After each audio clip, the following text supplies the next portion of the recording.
We are back for segment 2 of our special Super Bowl edition of the Flashback. I'm Radio Hondo with my greatest special co-host I could ever have, my wonderful wife, Janet.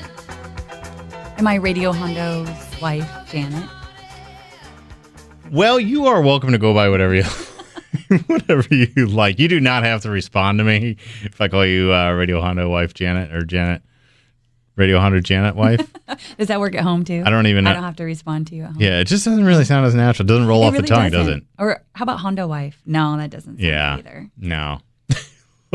We'll just stick to our separate ways. Media Row this weekend going on. It is just a slugfest down there of people trying to impress one another, get out the latest and greatest tweet. Find out whatever nonsense, frivolous story they can scoop up off of a Glendale, Arizona sand field. And Media Week isn't really, I'm not a big fan of it. I'm going to be honest with you. I've never been a big fan of it. And now that it's open to the public, it is complete nonsense. Absolutely complete nonsense. But that being said, everybody's supposed to take part.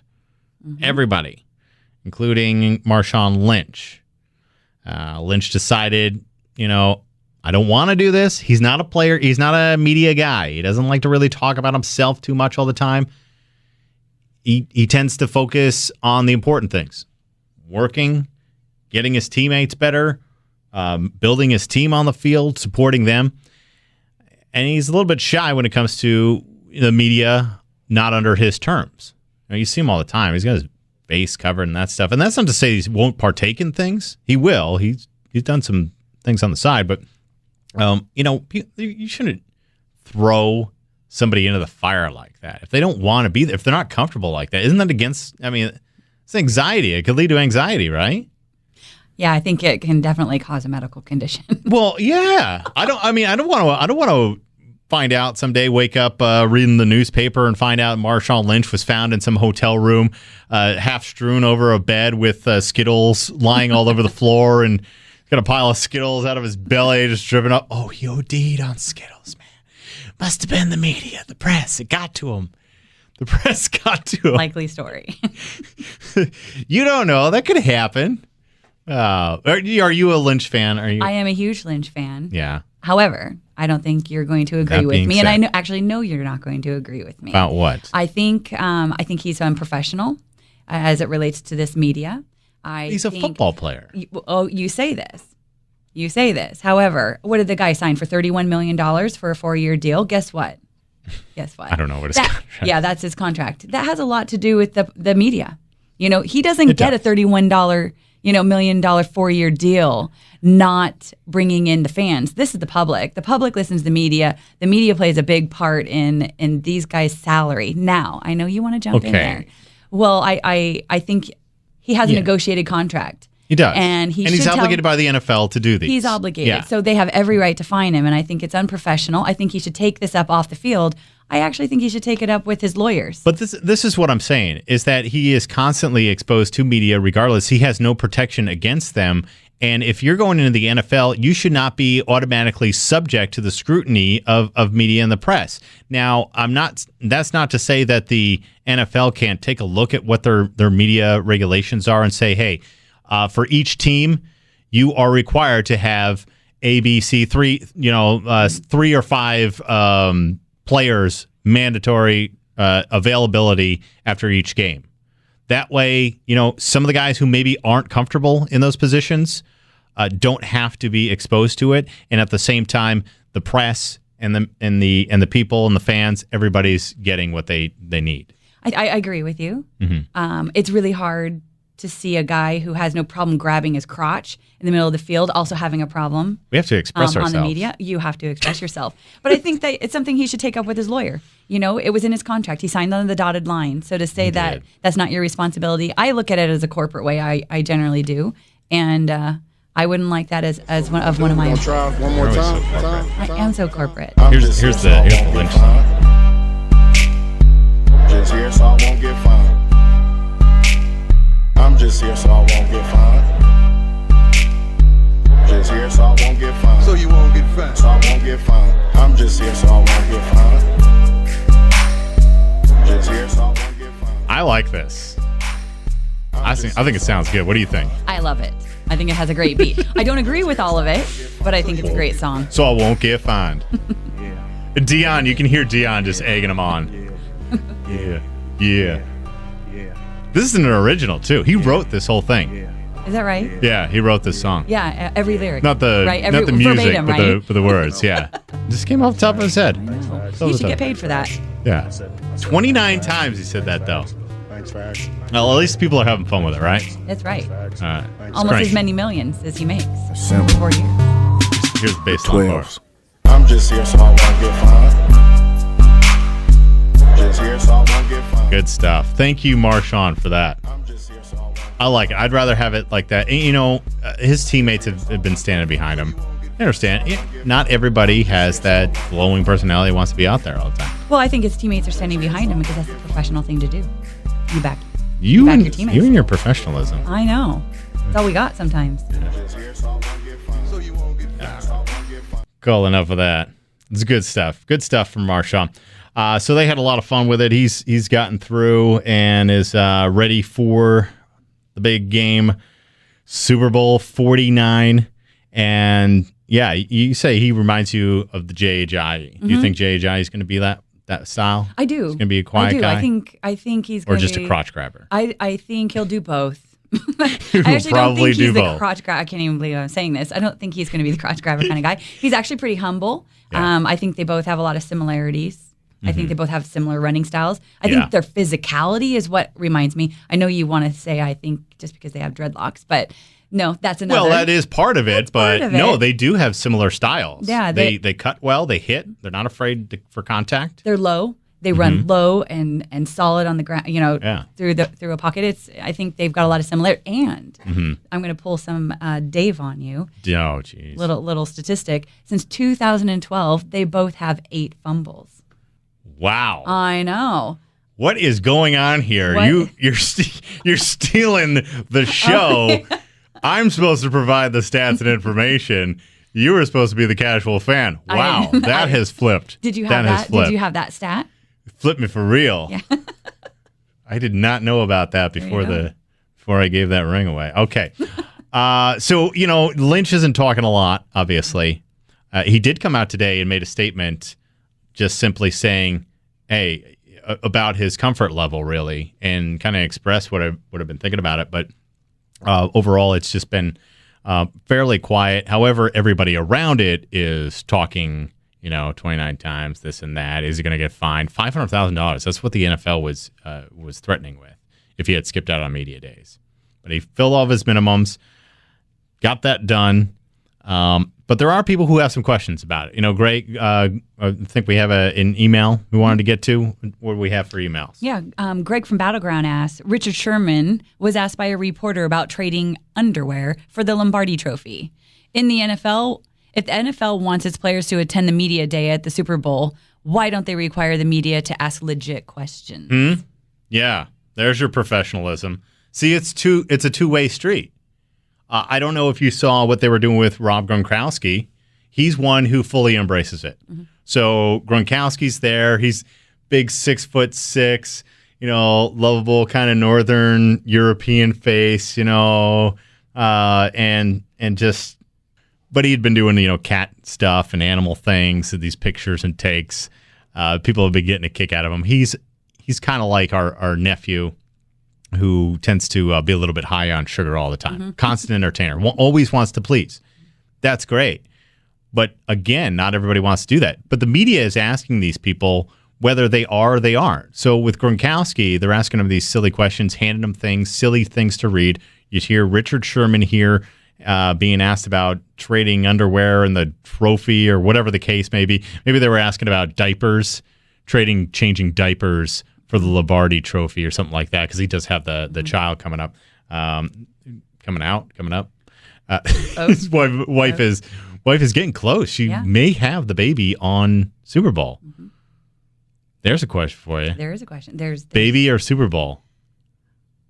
Baby or one. Super Bowl? That's a tough one. Would you baby at Super Bowl? Would you expect me to be there if I had been in the Super Bowl? I would absolutely expect you to be there. But this is why we always talk about, if we were to ever have children, this is when you always have to have kids and get that set up, the consummation period. That there is a consummation period in every marriage, and that is based on what sport you follow the most. And it's unfortunate because I'm married to somebody who watches all sports all year long. That's true. But there is a 2.5 month window in there. However, I'm usually sleeping or out of town at that point. All right. So did we answer that question? I think they should be. They should be. Absolutely. Mm-hmm. If you're going to waste my time, then, their time should be wasted. But, really, nobody's time should be wasted. Mm-hmm. These people all go down there for the hype. They get involved in it. And then what happens is they just start creating all these crazy stories, silly, frivolous things. I can't get any new news coming in for my station. And, it's just a big waste of time, really, because everybody just wants the game. Everybody just wants the game. And I think, in that case, I think the media was a little bit, they were unprofessional. And I think the NFL has a responsibility of setting the expectations of the media. I don't know what their contract looks like. Mm-hmm. Obviously, they don't have one. Yeah. But it's unprofessional. You should kick them out. I think there was somebody who was kicked out of the media day. The gentleman had some backstage media passes or whatever. He was so stoked about him. I don't know if it was for the media row or if it was for the game itself, but he took a picture with his credentials like, hey, look at me. Not anymore. Yeah, they got swiped there because, people can just take a picture, boom, just create some type of ID off of that. Mm-hmm. That's a huge security flaw. Yeah, day and age, sign of the times. All right, so we know now a little bit about the teams, how they got here, a little bit about what's been going on leading up to the game, a little bit about the players themselves, Shorty Russell and Tom Terrific, of course. But really, there's a football game going on, okay? And one of the biggest questions going into the game has been coming back to the Seattle offense. It always seems to be that is obviously the weaker of the two components of the team. The defense so dominant over the years. So let's start with that. We do have an email regarding that. You can jump us right into Seattle offense and Pat's defense. Okay, this question comes from Sean from Hazeldale. The Seahawks passing game looked awful on Sunday. It did. The offense seems lacking compared to the Golden Tate and Harvin days. How will the Seahawks manufacture points against the Patriots? I'm glad you asked that. I'm glad Sean asked that. Yeah, thank you, Sean, for your email, and Greg as well. So he's referring to last Sunday game being the NFC Championship game against Green Bay. 4 interceptions. Russell Wilson gets picked off once each quarter of that game. Absolutely kind of a horrific start for them. What had happened in that game, obviously Seattle got way away from their game plan and didn't get back to it until the second half, which is run the ball. It's predicated on the run. So when we take a look at the Seattle offense, how they're going to have success, obviously Harvin and the speed of Harvin and what's his name there, the other one, Golden Tate, who we lost to free agency, they're gone. That was the quickness and the speed. Curse and Baldwin are still quick receivers and smaller receivers, much like Tate and Harvin. However, they're not going to be doing the end arounds and things like that. But they've already adjusted. Seattle's past that. So they deal only work with what they have. And what they have is a team that does absolutely everything off of the run. It is all predicated off the run. They have their zone read style. They have the power and performance of Marshawn Lynch in the backfield. And eventually with that zone read style, what they're doing there is forcing those safeties to creep up and cheat. At some point in the game, the safeties will eventually have to draw in because they have so much success off the ground. Being a power runner like Marshawn Lynch, he can run inside the tackles, he can run outside the tackles. He has the speed for the outside and the power for the inside. A lot of versatility there. Then you throw in the Wilson factor with the play fakes and the rollouts, and safeties are going to have to cheat. They're going to get caught looking in the backfield. What does that do? Quick receivers, boom, boom, boom, get around their corners and find openings. So you don't want to play a lot of zone, obviously, but it's tough to play man against them, too, because they're small and quick.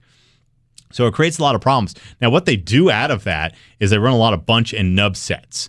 Now, the bunch sets are basically when you have the receivers, kind of close together. Typically, it'll be like two receivers. But what Seattle will do is they get them close together and they stack them on their bunch sets. So what it plays against what one of the Patriots' big pluses is on defense, one of the strengths, is the bump and run. Patriots like to bump and run. They do a great job with that, especially with Revis Island out there as well. But what they do in that bump and run, when you have a bunch set, one is offset. So one receiver's on the line, one receiver's off the line, and they're close together. Well, you can't bump and run both of them because one will just go behind the other guy. They'll crisscross, do whatever. So you can't bump or run against that. So it kind of brings down that advantage for the Patriots, which draws to their strength. Another thing is the nub sets. They're going to have to find success on the nub sets. Going to have to get some performances out of the tight ends. Luke Wilson, Cooper Helfet, Tony Moaki. These guys are going to have to step it up because the middle of the field may be the only open area when you have those corners pressing up so much.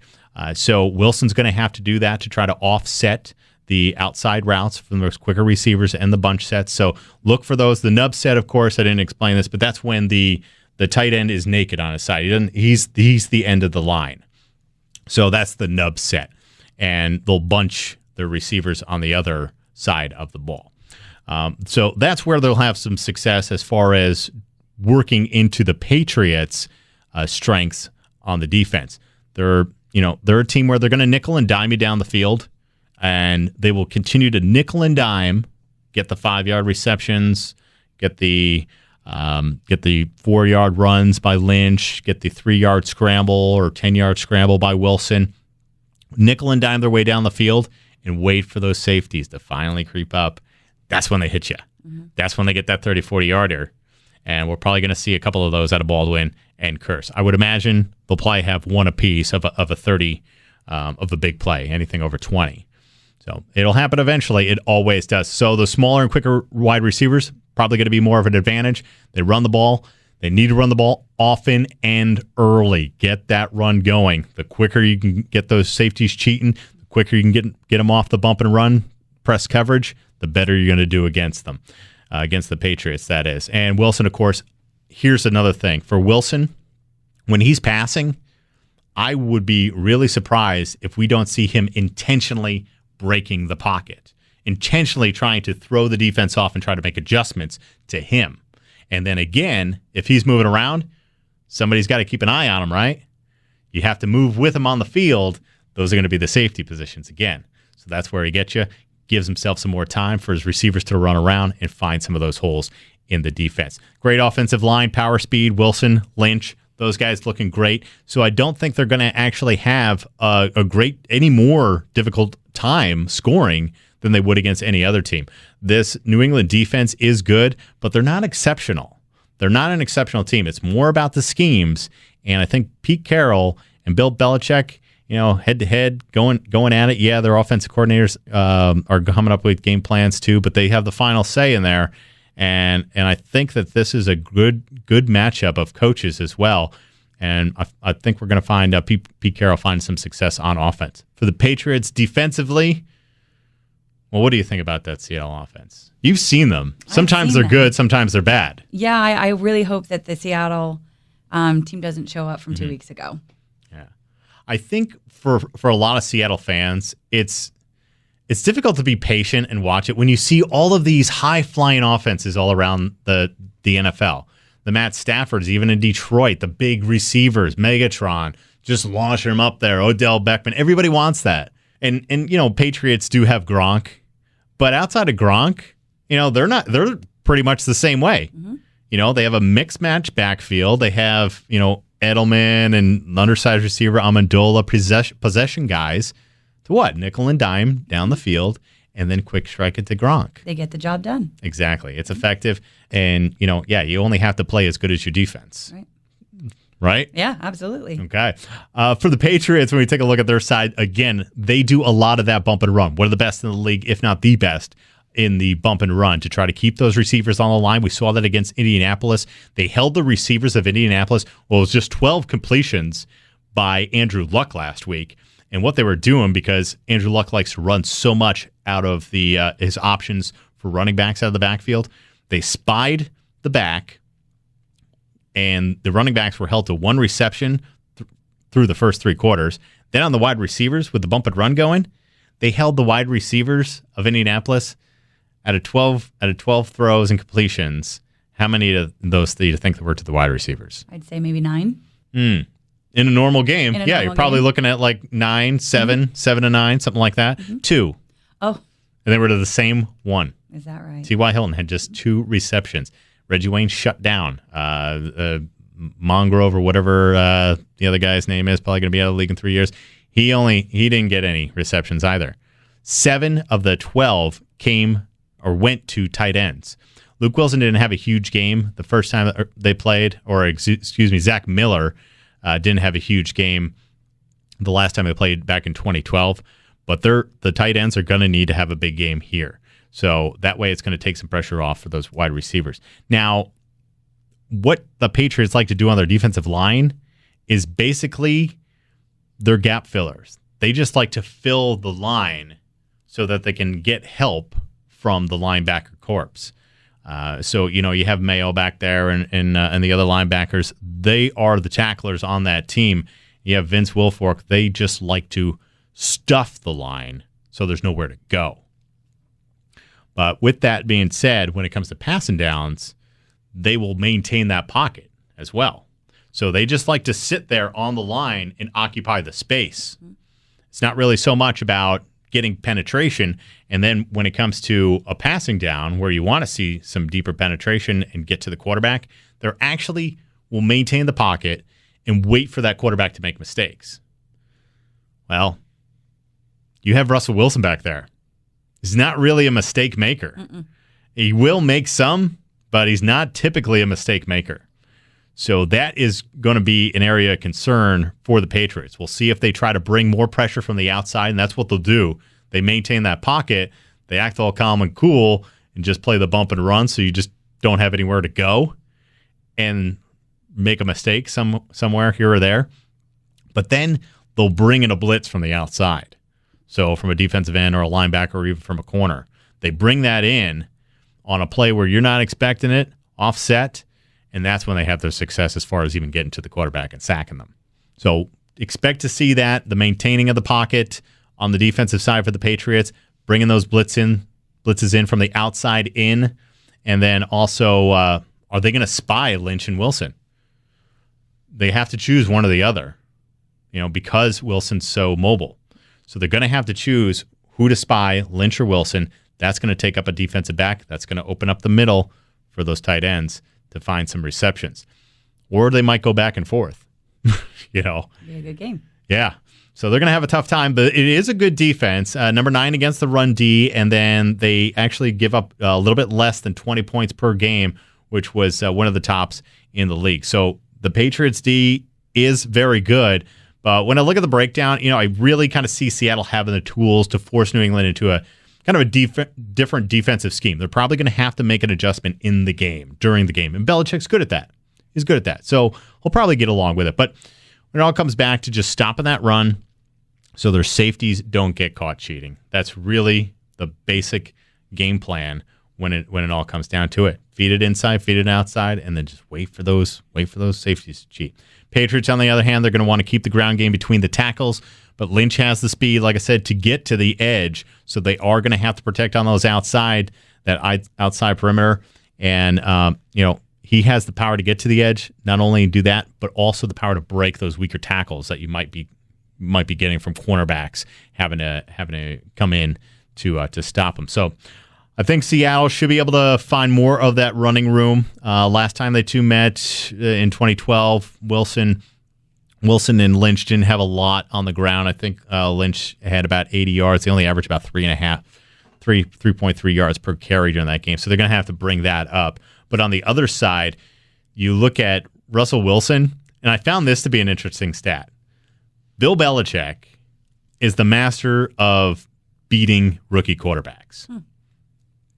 Only as of now, the most recent Geno Smith, after a weird game, Geno Smith became a rookie quarterback to beat Belichick. That was only the 5th time ever. A rookie quarterbacks. The 4th time it happened was that 2012 game, Russell Wilson. Here's the other part of it, though. In those games, in 16 games against rookie quarterbacks, Belichick has never allowed any of them to throw better than 7 yards per pass attempt. How do you think Russell Wilson did? 27 pass attempts in that game in 2012. He averaged over 10 yards per attempt. So he crushed it. He crushed it there. So I'm going to give, at this point, Seattle offense, New England defense, I'm actually thinking it's probably close to a push, but I have to give slight edge to Seattle. Simply because, they are a team that really truly believes in their game plan. They're not going to break away from it too much. And if they do even end up breaking away from it, they always come back to it before it's too late, which almost is what happened in that NFC Championship game. We'll see. Are you more offense or defense oriented? Do you rather see a bigger offensive game or a bigger defensive game? I guess it depends on the game, but I would say probably more offense. Yeah. I more offense. That's not a surprise. That's not a surprise. Can't say I'm shocked by that. You can't. No. The ladies like the offense. They do. All right. Well, that's our breakdown of the offense and the defense. Is the offense for Seattle and the defense for the defense for the Patriots. Of course, yeah, the defenders of our free land, the Patriots. So we made it through that side of the breakdown. We're going to get over to the other side of the breakdown. When the Pats have the ball, what are they going to do besides just try to air it out? Oh, too soon. Okay. All right. It's too late for those jokes. They're done. They're done. Stop it with that stuff. All right. So we're gonna have that right around the corner. Segment 3 of our special Super Bowl edition of the Flashback. I'm Radio Hondo. I'm Wife Hondo. Okay. Yeah. And this is the Flashback.